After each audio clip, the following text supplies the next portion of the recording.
여러분 안녕하십니까? 광주 MBC 뉴스투데이 시작합니다. 먼저 오늘의 주요 뉴스입니다.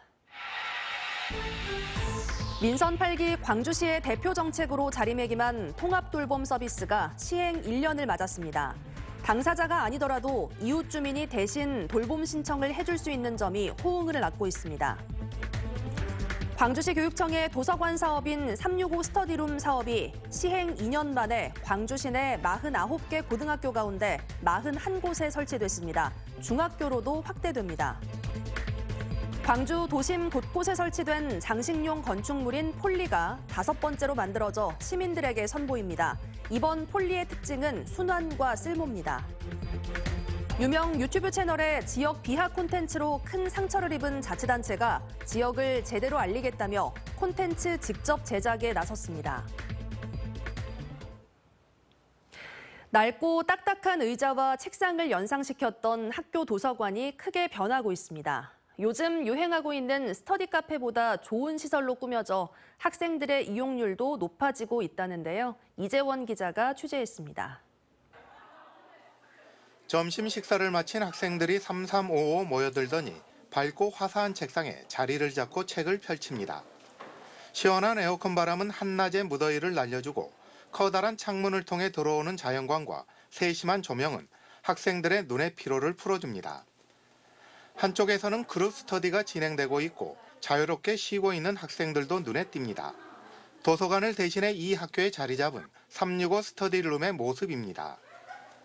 이런 공간이 학교에 있음으로써 아이들도 거기에 개인적인 돈을 들이지 않고 오히려 학교에 오랫동안 남아있으면서 공부를 할 수 있는 분위기가 형성된 것 같습니다.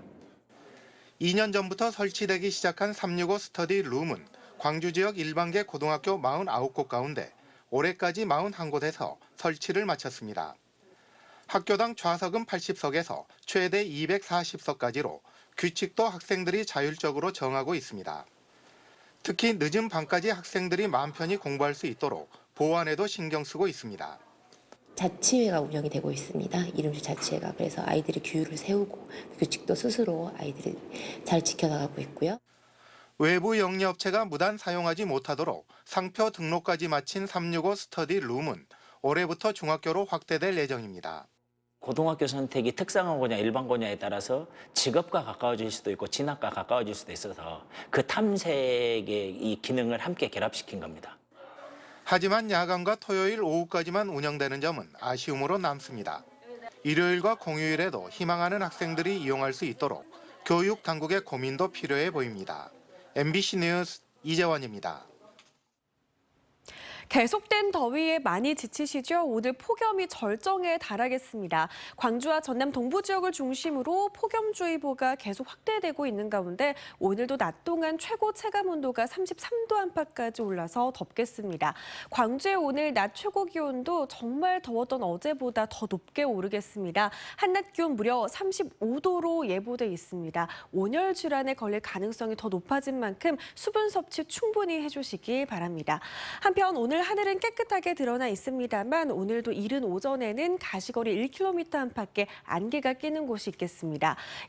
때이른 폭염은 내일 비가 지나면서 한풀 꺾이겠습니다. 전남 남해안을 중심으로 5에서 20mm, 그 밖에 광주와 전남 지역에서도 5mm 안팎의 약한 비가 지나겠습니다. 날씨 정보였습니다.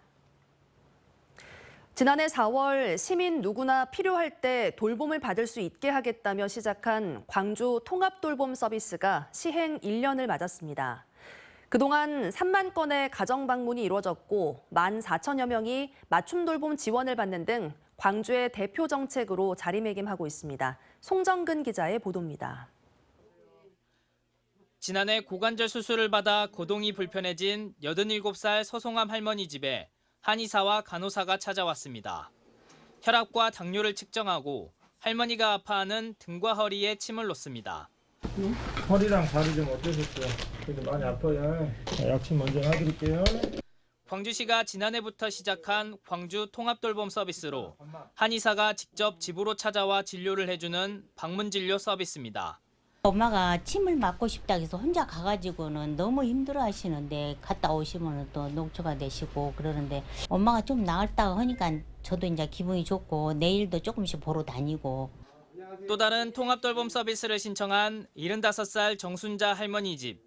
물리치료사가 커다란 공을 들고 방문해 무릎 관절과 발목 관절을 풀어주는 치료를 하고 하체 근력을 강화해주는 치료도 합니다.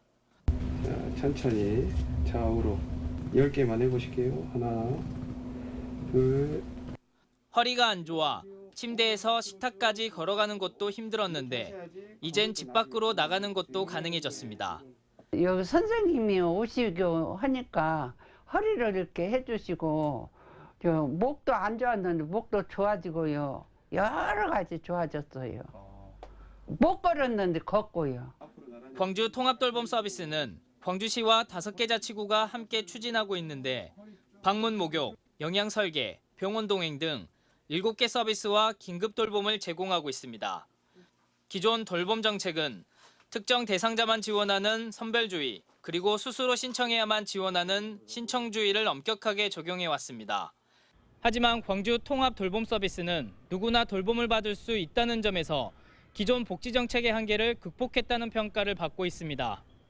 당사자 본인이 아니더라도 이웃이나 기관들이 돌봄 신청을 대신해줬고 그 결과 지난 1년 동안 광주 통합 돌봄 서비스를 14,000명 가까이 이용했습니다. 저희 광주당 통합돌봄은 이웃이 신청해 주실 수 있습니다. 실제 1년간 18,000건의 이르는 신청건 중에서 절반가량이 이웃이나 기관의 신청이었습니다. 저희가 얼마나 놀랐는지 모릅니다. 지난해 광주 시민이 뽑은 최고의 정책으로 선정된 광주 통합돌봄 서비스. 2년차를 맞은 광주 돌봄 서비스는 사회적 관계망이 단절된 시민들이 서로 만나 공동체를 복원할 수 있도록 사회적 관계돌봄 서비스를 제공할 예정입니다. MBC 뉴스 송정근입니다. 광주 도심을 걷다 보면 폴리라고 하는 조금은 생뚱맞은 작은 건축물을 볼 수 있는데요. 도시재생과 문화적 자극을 위해 지난 10여 년 동안 30여 개의 폴리가 도시 곳곳에 조성됐습니다. 올해는 순환을 주제로 한 새로운 폴리들이 조금 더 친숙한 모습으로 선을 보입니다. 박수인 기자가 보도합니다. 동명동 푸른 길을 걷다 보면 마주치는 조형물. 화장실 같기도 하고 창고 같기도 한 이것의 정체는 도심 속 장식용 건축물을 뜻하는 광주 폴리입니다. 올해 새로 선보이는 5차 폴리의 주제는 순환입니다. 이 폴리 역시 전기를 쓰지 않고도 실내 온도를 낮게 유지하는 쿨튜빙 기술과 친환경 나무 재료를 사용했습니다. 기후 위기와 관련돼서 이렇게 대응할 수 있는 어떤 시스템들을 좀 가깝게 체험할 수 있어서 좀 놀랍고. 국립아시아문화전당 어린이문화원에 조성된 또 다른 폴리는 미역을 재료로 개발한 바이오 플라스틱으로 만들어졌습니다. 쓰레기로 버려질 미역을 이용해갖고 어떤 건축적 구조 또는 가구 구조 그리고 이제 패션까지 할 수 있느냐 하는 것을 이제. 5차 폴리의 또 다른 특징은 쓸모입니다. 도시재생과 문화적 자극이라는 담론을 넘어 시민들에게 일상의 공간으로 활용할 수 있게 한다는 겁니다. 동명동의 폐가를 되살려 지은 이 폴리는 조개 껍데기를 자재로 활용한 특징 외에도 개방과 기능을 추구하는 의도가 담겨 있습니다. 조금 더 개방적인 마당을 만들기 위해서 문간체를 다 덜어내고 지금 담으로 처리하고 시민들이 폴리에 좀 더 친숙하게 접근할 수 있도록 폴리와 주변 문화 자원을 연결하는 둘레길도 조성되고 여러 가지 참여 프로그램도 운영됩니다. 아마 광주에 이렇게 아름다운 또 멋있는 의미 있는 건축물들이 있는가 하는 것을 보고 깜짝 놀라실 겁니다. 자원순환과 도시재생을 모색하며 동명동 일대 4곳에 조성 중인 5차 폴리는 오는 9월 완성된 모습으로 시민들에게 다가갑니다. MBC 뉴스 박수인입니다. 무리한 사업 확장에 자금난에 처하자 1,000억 원대 투자금을 불법 유치한 사업가가 항소심에서도 중형을 선고받았습니다. 광주고법 형사 2부 이의영 판사는 특정 경제범죄 가중처벌 등에 관한 법률 위반 등의 혐의로 기소된 사업가 위 씨에 대한 항소심에서 피고인의 항소를 기각해 1심 선고형을 유지했습니다. 위 씨는 원금 보장과 최대 12%의 높은 이자율을 약속하며 투자금을 받거나 회사 자금을 횡령하는 등 1,600여 명으로부터 1,143억 원을 편취한 혐의로 기소돼 1심에서 징역 10년을 선고받았습니다. 어제 오후 5시 10분쯤 광주 북구 생용동 광주 패밀리랜드 근처 산에서 불이 나 산불 진화 헬기 3대와 진화대원 250여 명이 투입돼 5시간 만에 꺼졌습니다. 이 불로 인명피해는 없었지만 불이 잘 꺼지지 않는 대나무가 많아 불을 끄는데 어려움을 겪었습니다.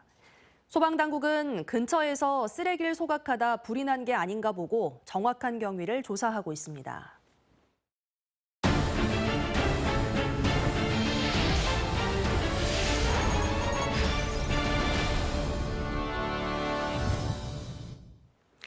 광양에서 아파트 할인 분양 논란이 다시 불거졌습니다. 지난해 1차 할인 분양 때보다 더 낮은 가격에 미분양 물량이 나오면서 입주민과 건설사가 갈등을 빚고 있습니다. 보도에 김단비 기자입니다. 지난해 8천만 원 할인 분양으로 떠들썩했던 광양의 한 아파트. 당시 건설사는 앞으로 할인 분양을 하지 않겠다는 약속과 함께 입주민에게 사과했습니다.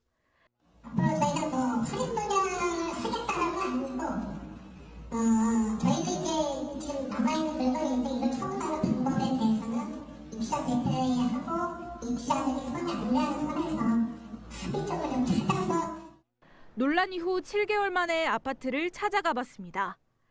아파트 앞엔 또다시 현수막이 걸렸습니다. 이달 들어 다시 할인 분양 물량이 나오면서 입주민들이 반발하고 있습니다. 입주민들은 2주 전부터 분양 홍보 문자를 받기 시작했다고 말합니다. 지난해 할인 분양 때보다 1,000만 원 더 낮은 금액입니다. 입주민들은 할인 분양 자체를 반대하는 게 아니라고 말합니다. 분양가 책정 과정에서 협의가 필요하다는 겁니다. 입주민들과 또 이야기를 하면서 소통이 되면서 어느 적정선에서 만약 할인 분양을 하면 우리도 수긍을 할 수 있어요. 현재 미분양 물량은 60세대, 전체 1,100여 세대의 5% 수준입니다. 이렇게 자녀 세대가 몇 개 안 남은 세대는 전세로 돌려서 보통 4년 정도 있다가 다시 재분양으로 가고 이렇게 하는 건데요. 또 건설사가 미분양 물량 해소에만 급급할 게 아니라 하자 문제부터 적극적으로 해결해 줄 것을 요구하고 있습니다. 옆집이나 아래층, 위층에서 미분양 세대가 있으면 거기서 떼가지고 와서 조달을 해주고. 건설사는 지난해 입주민과 합의된 게 없었다는 입장입니다. 분양을 잠시 멈췄다 다시 시작한 것뿐이라고 전했습니다. 합의는 따로 그렇게 이루어진 게 없었고요. 그냥 잠시 멈춰 있는 상태였고. 하지만 입주민들은 건설사의 할인 정책에 반대하는 1인 시위를 이어가는 등 양측의 입장이 팽팽히 맞서면서 갈등은 당분간 계속될 것으로 보입니다. MBC 뉴스 김다미입니다. 전라남도가 핵심 현안 가운데 하나인 해상풍력 사업에 속도를 내고 있습니다. 이를 뒷받침하기 위한 해상풍력지원특별법의 22대 국회 통과에도 청신호가 켜졌습니다. 김양훈 기자의 보도입니다. 단일 단지로는 세계 최대 규모인 신안 8.2기가와트 해상풍력단지, 전남은 신안을 포함해 30기가와트 대규모 해상풍력 사업을 추진하고 있습니다. 해상풍력 연구개발과 인력 양성이 핵심 과제. 전라남도는 노르웨이 기업 그리고 대학들과 해상풍력 연구개발과 인력 양성에 적극 나서기로 했습니다. 이번 협약에는 노르웨이 대표 발전사 가운데 하나이자 완도와 여수의 해상풍력 발전 사업을 추진 중인 딥윈드 오프셔사가 참여했습니다. 또 노르웨이 해양재생에너지 분야 선도대학도 목포대, 목포해양대와 인력 양성 협력을 강화하기로 했습니다. I'm getting the people educated to help build it. And technology and innovation has a lot of possibilities for the region and companies in the region. 주요 협력 사항으로는 해상풍력 국제공동연구기획, 발전단지 건설과 운영 최적화 기술 개발, 전문 기능 인력 교육과정 개발 등입니다. DW, HFL과 함께 우리 목포대학교, 목포해양대학교가 협력의 파트너 관계를 맺게 돼서 저희 전라남도로서는 더없이 든든하게 생각을 합니다.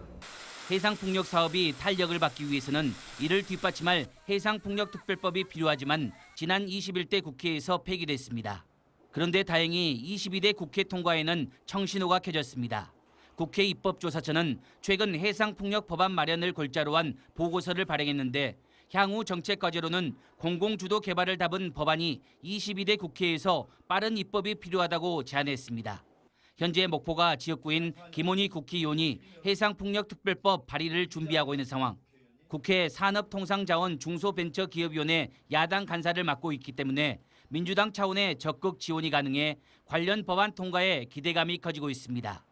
속도 있게 해상풍력을 지원할 수 있도록 22대 국회에 와서 해상풍력 지원 특별법을 준비 중에 있습니다. 민주당의 당론으로 삼을 예정이고요.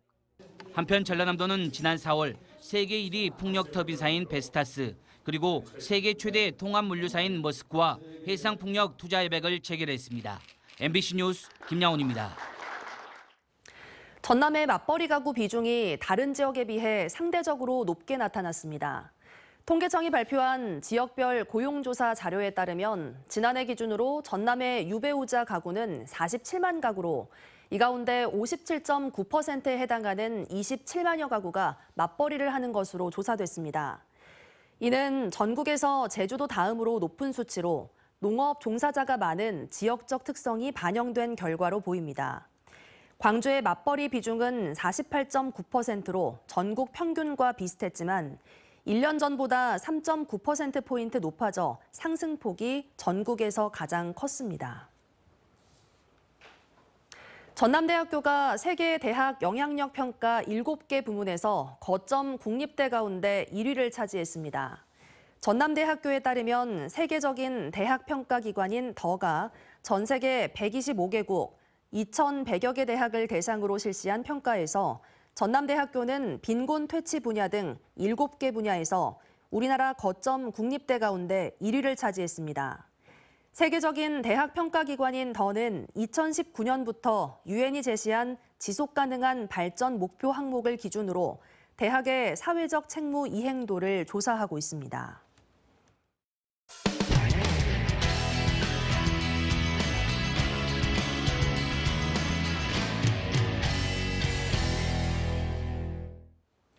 한 달 전쯤이었죠. 구독자 300만 명이 넘는 유튜브 채널에서 경상북도 영양군을 비하하는 듯한 자극적인 영상을 올려 큰 논란이 일었습니다. 경상북도가 이참에 영양의 숨은 매력을 작정하고 제대로 알리겠다며 관련 콘텐츠를 제작해 공개했습니다. 안동문화방송 엄지원 기자의 보도입니다.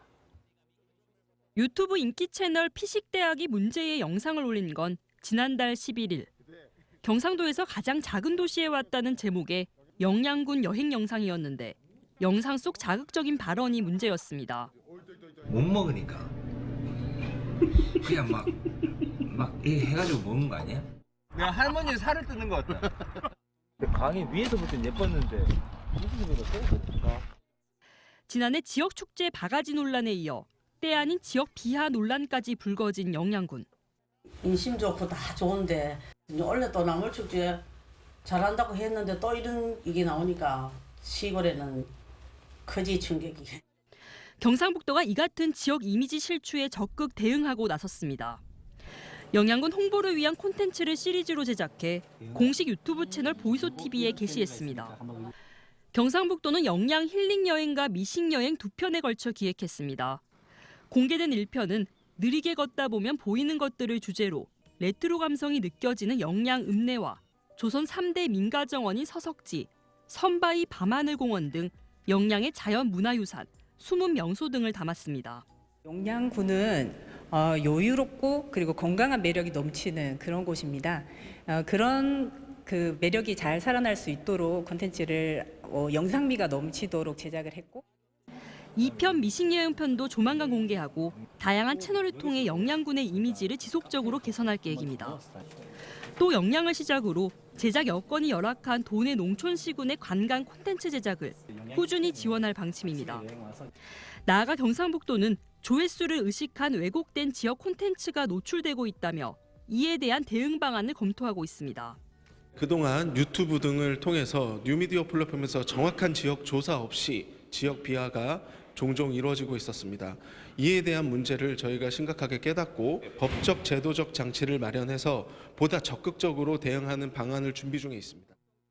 콘텐츠의 홍수 속 우리가 무심결에 소비하던 영상에 소멸 위기를 온몸으로 맞닥뜨린 지역 현실에 대한 몰이해와 수도권 중심주의적 시각이 깔려 있는 건 아닌지 돌아볼 필요가 있어 보입니다. MBC 뉴스 엄지연입니다. 제주도가 소상공인의 과도한 수수료 부담을 줄여주겠다며 민관협력형 공공배달앱인 먹개비를 운영하고 있는데요. 10억 원 가까이 예산이 들었지만 여전히 이용이 저조해 고전을 면치 못하고 있습니다. 제주문화방송 이소현 기자입니다. 점심 장사 준비가 한창인 국수가게. 코로나19 이후 배달 비중이 늘면서 제주도가 운영하는 민관협력형 공공배달앱인 먹개비에 가게를 등록했습니다. 기존 민간 배달앱보다 중개 수수료가 10분의 1 수준이고 광고비와 입점비도 무료이기 때문입니다. 하지만 기대와 달리 먹개비 앱을 통해 들어온 배달 건수는 한 달 평균 한 자릿수에 그치고 있습니다. 시작할 때는 그나마 하루에 뭐 한두 건씩은 나와줬었는데 점점 가면 갈수록 이제 제로까지 이제 내려갈 때가 많았죠. 한 달에 한 5건, 4건 뭐 이렇게 나오고. 이번 달만 해도 소비자에게 할인 쿠폰과 배달비 등 1인당 8,000원을 지원하고 있지만 인지도는 여전히 낮습니다. 처음에 탐나는 전이 연동이 돼서 쓸 수 있다고 해서 썼는데 지금은 뭐 할인도 별로 안 되고 해서 안 쓰고 있습니다. 다른 민간 앱 사용하고 있어요. 먹개비 앱이 출시된 건 2022년 12월. 그동안 10억 원 가까운 예산이 들었습니다. 그러나 올해 먹개비 앱의 주문 건수는 7만여 건으로 지난해 같은 기간보다 오히려 6.8% 줄었습니다. 가맹점 수도 3천여 곳으로 시장률이 민간 사업자의 절반 수준에 그치고 회원 수도 3만 5천여 명으로 제자리 걸음을 하고 있습니다. 음식점 수와 할인 혜택이 적고 이용 방법이 불편한 데다 민간 배달앱과의 이용료 차이가 별로 없다는 것이 이유입니다. 특히 민간 배달 앱에서 프랜차이즈들이 쿠폰 혜택을 대거 늘리고 무료 배달 경쟁까지 시작하면서 공공 배달 앱의 설 자리가 더 좁아지고 있습니다. 일단 제주도는 지역 소상공인들의 의견을 바탕으로 대책 마련에 나섰습니다.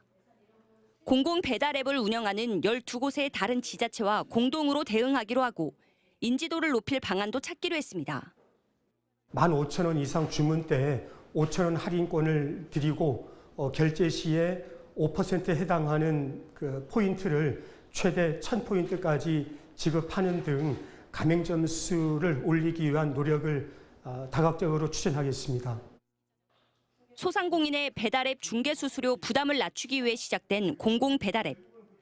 하지만 정작 소상공인의 저조한 참여와 소비자의 외면 속에 예산만 낭비하는 애물단지가 되는 것은 아닌지 우려가 커지고 있습니다.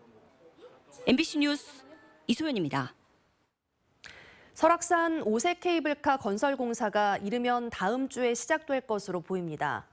모두 1,172억 원의 지방 예산이 투입돼 오는 2026년까지 진행될 것으로 보입니다.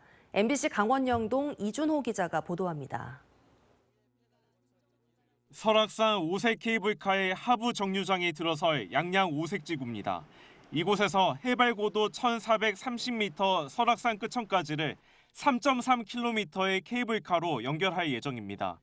5세 케이블카 착공식은 지난해 11월에 상징적으로 열렸는데 실제 공사는 다음 주쯤 시작될 전망입니다. 양양군은 시공업체로 선정된 건설사가 24일에 공사를 시작한다고 밝혔습니다.